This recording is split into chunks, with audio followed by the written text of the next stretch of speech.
The Insta360 X3 is an action camera with a big added feature. It doesn't just capture what's in front of it, it captures everything all around all the time. In other words, it's a 360 camera, although this is really underselling it because it doesn't just capture a full circle around you, it captures everything above and below as well. This translates into amazing versatility where you can film without worrying about where the camera's pointing and reframe your views in post, or even take multiple views from one shot. Having had an X3 for a while now, I thought I'd share my take on it, including some technical details and niggles which are kind of hard to find online. So let's go.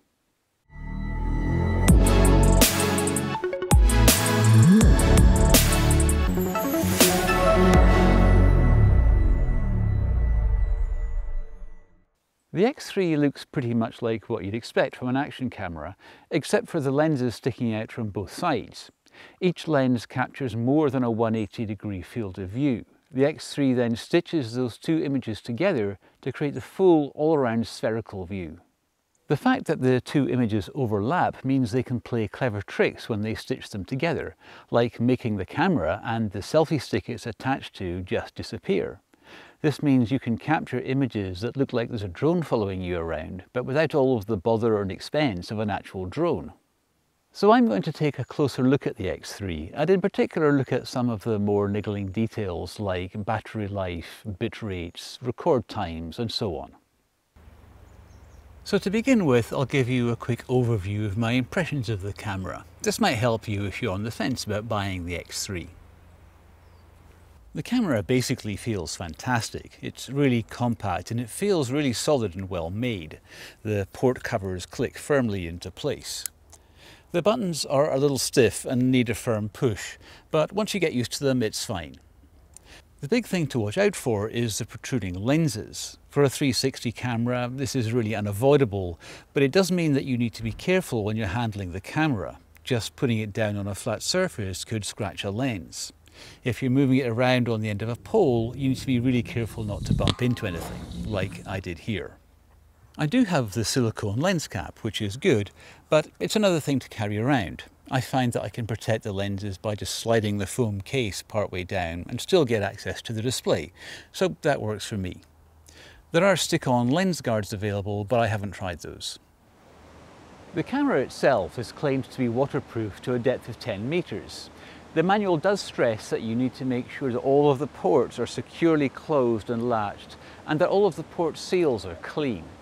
They do provide nice orange indicators on the port latches to show you when they're securely closed, which is nice. There is a dive housing which provides a lot more watertight security and also lets you go deeper, while apparently also correcting for refraction to make the stitching better. I think I would use that if I was going to do a lot of underwater shooting. But I gave it a go with just a naked camera and it seemed to work fine. There are 4 buttons on the X3. The power button and quick preset menu button on the side, and the shutter button and view switch button on the front. They're all fairly stiff, which is okay, except that the view button doesn't have any tactile markings on it, so it can be hard to hit. The shutter button has an embossed circle, which makes it much easier to find.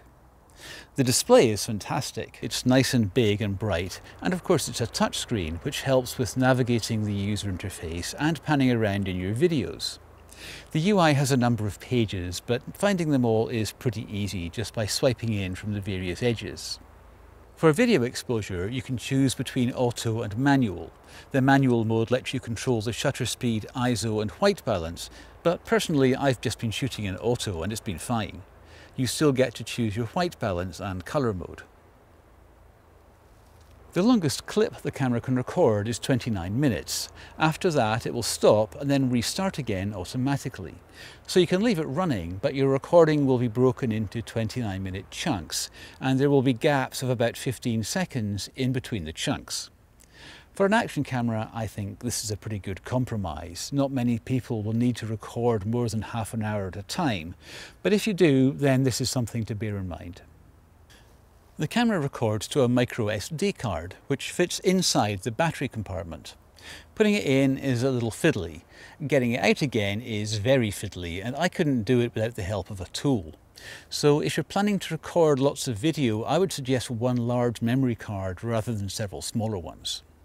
Some of the kits come with a 64GB card, which would give you just over an hour of top quality video shooting.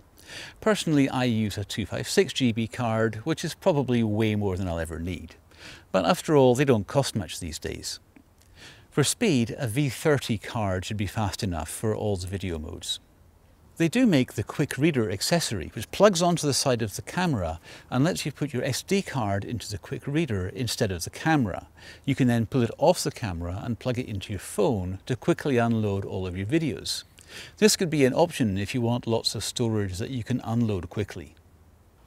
So how's the video quality? Well, for an action camera it's fine, but that's not without some reservations. The resolution is advertised as 5.7K, which sounds really good, but bear in mind that's for the full 360 degrees view. Usually you're going to pan and crop into a rectangular window, which will give you less resolution, like Full HD or maybe even less. Honestly though, that's really not bad. A bigger issue for me is the bitrate. 125 megabits per second is the top video bitrate, and once you've cropped into that HD window, it's going to be a lot less than that, and this can cause an over-compressed look, especially if there's a lot of detail in view, like leaves. It's really fine for an action camera. The point of the X3 is dynamism, not pixel fidelity. But if you ask me what would be my top request for the next generation, I'd say higher bitrates. By the way, don't judge this on YouTube. YouTube's compression is even worse than the X3's, so any compressed look you're seeing there is from YouTube, not the X3. The X3 has 4 mics built in, which can apparently capture full spherical audio, so that you can focus the audio direction in post to match your video. However, the audio quality isn't great. For most of this video I've been talking into a lav mic, but right now I'm talking into the built-in mic on my Canon C70, so you can hear what that sounds like. Now I'm talking to the built-in mic on my Insta360 X3 at the same distance. It's just sitting on top of the C70. So again, you can judge what this sounds like. There's a mic adapter accessory for the X3 which lets you plug in an external mic along with a cold tube bracket that lets you mount a wireless receiver in the stitch zone so that they stay invisible to the camera.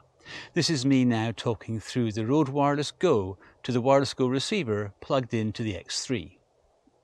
Right now I'm looking directly into the edge of the X3, directly at the wireless receiver, and in the shot it's invisible. There might be some stitching artifacts visible, but of course you wouldn't normally have your main subject in the stitch zone like this. There are any number of accessories available for the X3 from Insta360 and from third parties, like selfie sticks, mounts for helmets, bikes and cars, tripods, you name it. The camera has a standard 1/4-20 mounting hole on the bottom, so there are a lot of things you can attach it to. Insta360 have a huge range of accessories. Let's take a closer look at the 3 I have.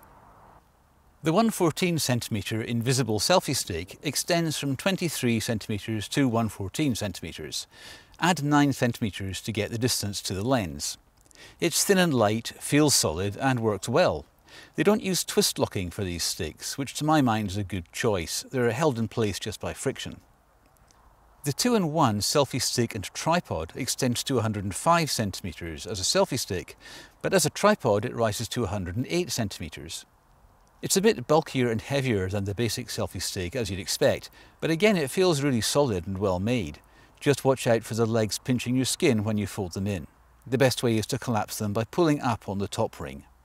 As a tripod, the stability is not great. You really need a flat surface to stand it on. This is mostly okay, but it's worth thinking about because if it falls, it might scratch or crack the lens, and then you'll be sad. The enhanced extended edition selfie stick measures 36cm collapsed. That's more compact than the original extended edition, and 290cm extended. It's a bit bulkier, but once again it feels solidly well made. Just watch out for skin pinches when you pull the sections closed. The way it extends from a compact package out to its full length is really pretty awesome. It does flex a fair bit in use, so the user end of the pole can appear in shots if it's held out horizontally. Usually this doesn't really detract a lot, but it can result in the wrong thing being removed. With cameras these days packing massive amounts of functionality into tiny packages, battery life and overheating are becoming things to keep an eye on. So I ran some simple tests of the X3 to take a look at its battery life and its heat performance. The X3 uses a proprietary battery. You can charge this in the device using USB power, but the good news is that the battery is removable. You can buy more batteries online, and a charger that will let you charge up to 3 batteries at once outside the camera. Shooting 360 video at 5.7K continuously, I got 1 hour and 31 minutes of record time. As I noted earlier, the recording was broken into 29-minute chunks, but other than that, the camera kept going for the full time, despite getting quite hot. This was in a pretty warm living room. All in all, this looks pretty good to me. An hour and a half of shooting is a lot for an action camera. Personally, in the field, I've never felt the need for an extra battery. Of course, if you're going on a longer expedition, then some extra batteries would be a good idea. I've been carrying around a USB power brick to recharge with, and that works, though I've never actually needed it. The X3 uses USB-C for power, and the manual suggests using a power supply that can supply at least 3 amps. In practice, that will usually mean power delivery. So given that, you can easily charge the X3 over USB. You can also run the camera over USB-C, and you don't even need a battery in the camera. It will run just fine without one. The X3 can get pretty hot in use. I always make sure it's not running before I put it away in its foam case. But I've never had any actual heat problems in normal use. Then it's usually on the end of a pole or something and well ventilated, and I'm usually only running it for a few minutes at a time. However, when I was using it as a dash cam and it was on the car dash on a sunny day, it overheated and shut down after about 40 minutes. It was exposed to the sunlight, so it got pretty hot. If you were thinking of using the X3 as a dash cam, this could be worth thinking about. The X3 has quite a few options for how you can record video, but the 2 big options are 360 mode and single lens mode. These make a big difference to how the camera works. For 360 video shooting, there are a few resolution options available. For each one, I've shown the actual pixel size of the image, but bear in mind that this is for the full 360-degree view. In post, you will generally crop a rectangular window out of this, so your final resolution will be much less. Generally, I would always shoot in 5.7K. It's the best resolution and also the best bitrate, at 0.3 bits per pixel per frame. Expect to use up to 60 gigabytes of storage per hour of video.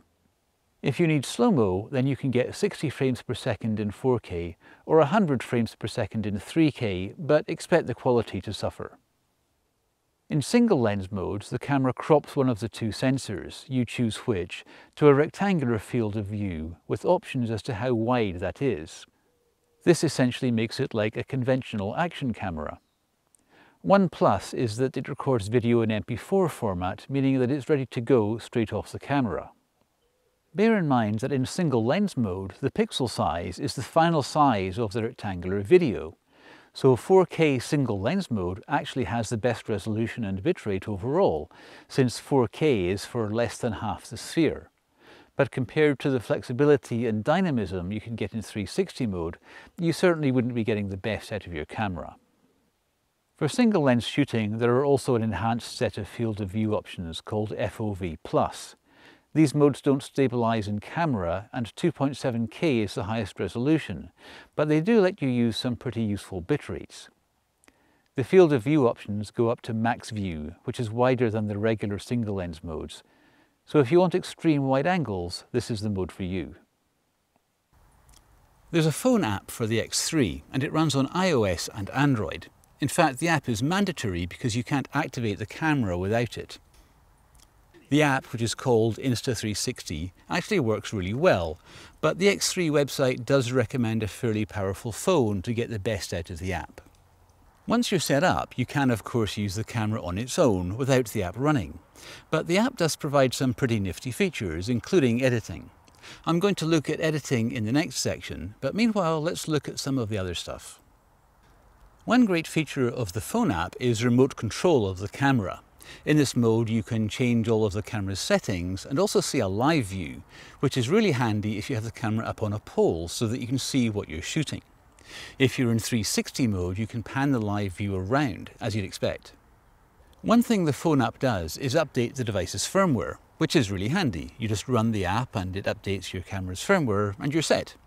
Unfortunately, the couple of times I've tried this, it's updated me to an older version than the one on their website, but maybe they'll fix this soon.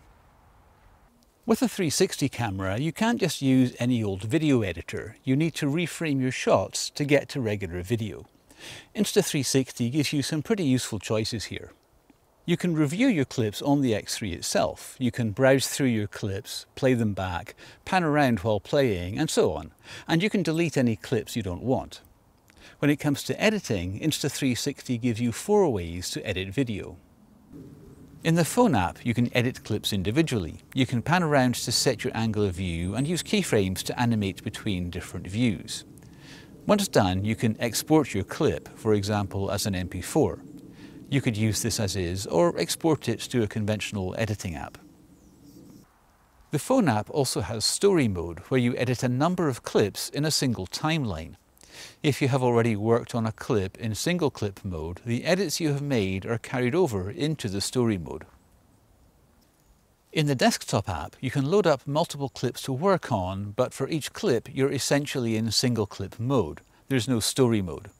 Again, you can use keyframes to animate between different views, but now you have controls to change how the animations are smoothed between keyframes as well. When you're done, you can export each clip individually. If you have Premiere Pro, then you can use it to edit X3 footage by adding 2 plugins. The Insta360 plugin, which is included in the installer for the desktop app, and the GoPro FX Reframe plugin, which you can get from the Insta360 downloads page. The plugins are a bit slow and they can crash quite a lot, but if you can deal with that, then editing this way is pretty good. Because the Reframe plugin is a regular Premiere effect, all of the parameters have the usual Premiere animation controls. I created several X3 projects like this, and other than having to press Ctrl S a lot, it worked well. But when it came to this review, I could not get it to export without hanging up. I spent over a week trying to figure it out, and in the end I just pre-rendered all of the X3 clips in the Studio app. So all in all, I can't really recommend the Premiere way to edit movies if you want to create something more ambitious with the X3.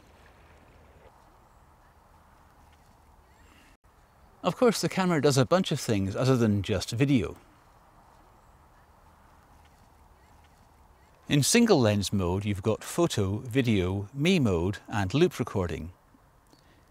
In 360 mode, there's star-lapse, burst, interval, HDR photo, photo, video, HDR video, time-lapse, time shift, bullet time, and loop recording. The photo modes shoot stills in the INSP proprietary format, or DNG for RAW. Either of these can then be processed using the app to get a JPEG. In single lens mode, you have a fixed rectangular image that you can convert to JPEG. In 360 mode, you can pan around and reframe, just like for video, or you can export the image as a 360 image for platforms that support it.